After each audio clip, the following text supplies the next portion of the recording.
Me revoilà, j'ai eu une coupure internet en fait. J'ai eu une coupure internet alors que j'étais un petit peu en train de m'énerver.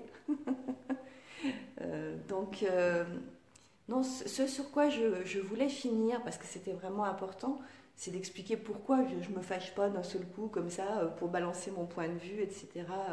Par rapport à Johnny. Donc si vous avez vu le début de la précédente vidéo, je me fâche parce que j'aime pas quand c'est incohérent.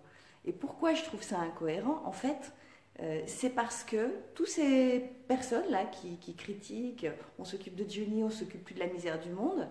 Moi, c'est dans mon univers hein, du coaching, en plus, donc je les suis, je vois bien ce qu'ils proposent au quotidien. Ce sont des gens, quand il y a de la misère dans le monde, hein, c'est-à-dire tout le reste de l'année, hein, tout le temps, ils n'en parlent jamais. Ils n'en parlent jamais, parce que justement, au contraire, ils invitent les gens à se détacher de tout ça, à pas regarder la télé, à pas trop s'attacher aux informations, à avancer, à être dans le positif, etc. Ok. Sois cohérent, mec, d'accord? Toute l'année, les gens, même pas t'en parlent de la misère dans le monde, mais là, parce que les médias parlent de Johnny, tu es choqué, quoi. Comment te dire? Je peux pas, parce que si je te le dis, je te le dirai pas poliment, en fait. Je n'aime pas cette incohérence. Je n'aime pas cette incohérence. Si t'es cohérent, mec, la misère dans le monde, t'en parles toute l'année, alors. Va pas t'offusquer parce que pendant 3 jours, on n'en parle pas, ou en tout cas pas comme tu voudrais. C'est juste une façon de rebondir sur le fait que peut-être ça t'agace, qu'on fasse un deuil national pour Johnny, ou qu'on parle beaucoup de lui. Tu aurais préféré qu'on parle beaucoup de quelqu'un d'autre, je sais pas, peut-être de Jean d'Ormesson d'ailleurs, qui évidemment était quelqu'un d'extrêmement brillant, que moi j'adorais aussi. Je sais pas quelles sont tes intentions derrière tes mots, mais pour moi ça manque de cohérence avec le discours au quotidien, avec le discours que je vois habituellement. Et donc ça me gêne. Et quand je dis le mec, je ne m'adresse pas à une personne en particulier, hein, que les choses soient claires. J'ai vu défiler sur les réseaux sociaux énormément de messages de personnes comme ça qui étaient offusquées que Johnny occupe tout l'espace depuis 2 jours. Écoute, c'est comme ça, quoi. Je veux dire, c'est pas parce qu'il occupe l'espace que t'as plus de place, hein, tu vois ce que je veux dire? Mais bon, je crois que ça va pas être facile d'expliquer aux gens que c'est pas parce qu'on parle d'un truc qu'on oublie le reste, que tout n'est pas incompatible. C'est comme si on disait, parce qu'une mère est en train de parler d'un de ses enfants, parce qu'actuellement, je sais pas, il traverse un truc compliqué. Oh, mais tu parles pas de tes autres enfants? Mais t'es une mère indigne, quoi. Mais même plus je veux te voir ni te parler. Il y a un truc sous le chapeau, comment ça marche? Ok, il y a des moments où on parle d'un truc parce qu'évidemment ça fait partie de l'actualité et du coup même dans notre quotidien il y a des trucs on en parle plus à un certain moment. Ça ne veut pas dire qu'on dénigre le reste, ça ne veut pas dire qu'on a oublié que le reste existait, ça veut dire que ça fait partie de ce qu'on appelle l'actualité. Voilà. Il n'y a pas besoin de faire une école de journalisme hein, pour ça en fait, parce que ça fonctionne également dans le quotidien. Voilà. Hello Laurent, Isa, Chantal, Gaëlle. Coucou Cathy, je me relève et là après, elle aime un autre bon moment avec toi. Même si apparemment tu es un peu remontée. Non mais en fait, mais je suis même pas remontée, c'est que sur le moment ça m'a touchée dans le fait que je trouvais, tu regarderas parce que du coup c'est en deux parties, parce que j'ai eu une coupure internet, ça m'a touchée de voir l'espèce de, je sais pas d'où ça vient, des gens qui trouvaient ça honteux qu'on puisse que l'espace médiatique soit occupé par le décès de Johnny et d'un seul coup il dénonçait qu'on parlait plus de la misère, etc. Et ça m'a choqué parce que pour moi, ce sont des gens qui, dans le quotidien, je le vois, hein, je les suis sur les réseaux, ils n'en parlent pas de la misère, hein, ils s'en foutent. Hein. Mais d'un seul coup, là, ça les choque. Oh, on parle que de Johnny. Mais si ça te choque, mec, faut que ça te choque toute l'année.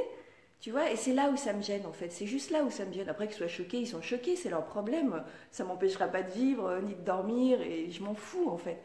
Mais c'est parce que je dénonce en fait l'incohérence. Voilà, l'incohérence du propos que je ne comprends pas. C'est tout. Et du coup, c'est ça en fait. C'est juste ça. Ouais, je répète, vous avez raison, c'est affreux. En fait, je dois radoter. Tant pis, c'est pas grave. Mais voilà, c'est ça. Je voulais dénoncer cette incohérence parce que je déteste ça. Parce que voilà, moi je vais continuer à pleurer Johnny. Et ça m'empêche pas de regarder bien les yeux grands ouverts tout ce qui se passe autour. Et ceux qui savent pas que les choses ne sont pas incompatibles, ceux qui savent pas que dans le cœur il y a la place pour beaucoup de choses, qu'il y a de l'espace en fait. Hein. Et ben tant pis pour eux en fait. Hein. Je veux dire, on peut pas faire grand chose. Ils feront le chemin tout seuls. Hein. Chacun sa route, chacun son chemin. Hein. Voilà. Donc bah voilà, encore une vidéo où je me suis un peu énervée, pas trop quand même. Je suis assez fière de moi, j'ai pas dit de gros mots, tout ça. Je crois que je m'en suis pas trop mal sortie finalement. Voilà, je vais vous laisser parce que j'ai un rendez-vous à 10 heures. Ce serait dommage que je loupe mon rendez-vous en plus quand même. Mais du coup, voilà, je voulais vous partager ça parce que j'aime pas quand c'est injuste et que ça me gonfle. Et voilà, et donc je vous ai donné mon point de vue.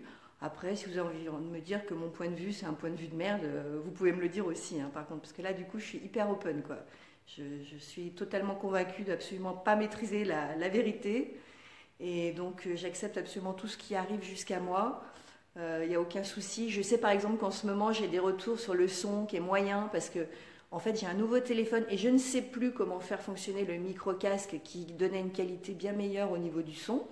Donc retour à la case départ au niveau du son, je suis tout à fait désolée.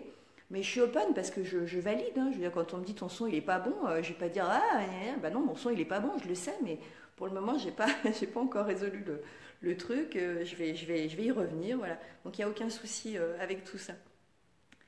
J'ai pas de télé, ni misère, ni Dieu, ni moi, rien que moi. Je m'aime. Ah bah voilà, ça au moins, comme ça c'est clair. Ce comportement face à l'événement révèle pour ces personnes quelle est ma place et autres blessures. Mais probablement, Martine, probablement. Mais c'est pour ça non plus que j'ai pas envie de leur mettre un coup de pelle sur la tête. Hein, mais ça me heurte parce que c'est incohérent, tout simplement. Parce qu'il y a de la place à la fois pour le chagrin populaire et à la fois pour la misère au quotidien, effectivement. Moi, je fais partie des insoumis. Moi, je fais partie de ces gens qui détestent l'idée de savoir qu'il y a des gens qui crèvent dans la rue, qu'il y a des gens qui dorment dans la rue. Je le disais dans la vidéo précédente, hier avec ma fille, on a passé 3 heures pour essayer de sortir un mec de la rue. On n'a pas pu. On a appelé tout le monde, les pompiers, les flics, le SAMU social. On n'a pas pu parce qu'il a un chien, le mec. On vit dans un monde épouvantable, quoi. Voilà, bon. Mais donc, il n'y a rien, il y a un truc qui n'empêche pas un autre, quoi. Voilà. Et ça, c'est important de le dire haut et fort. Merci pour ton point de vue et bon week-end. Et ton son est bon. Oh, c'est gentil, Laurent. Bon, je partagerai une papillote avec toi la prochaine fois. Je vous souhaite une belle journée et je cours à mon rendez-vous. Voilà. Les gens n'ont pas eu de problème dans leur vie, ils ne peuvent pas comprendre. Mais peut-être que je ne sais pas si c'est ça, mais de toute façon, on n'a pas tous le même regard sur le monde. Alors évidemment que je suis qui, moi, pour dire qu'ils ont tort. C'est pour ça que je dis pas qu'ils ont tort, mais je donne mon point de vue qui est différent du leur, et puis c'est tout. Après, on en fait ce qu'on en veut, c'est sûr, hein, mais voilà. Après, pour moi, il y a une intelligence du cœur qui est un peu plus difficile à expliquer et à être validée par les autres, par le monde en général. Hein. Il y a des gens, ils cherchent que la logique, donc c'est forcément très compliqué, mais voilà, bon, on va rester là-dessus. Je vous fais des gros bisous, et puis portez-vous bien.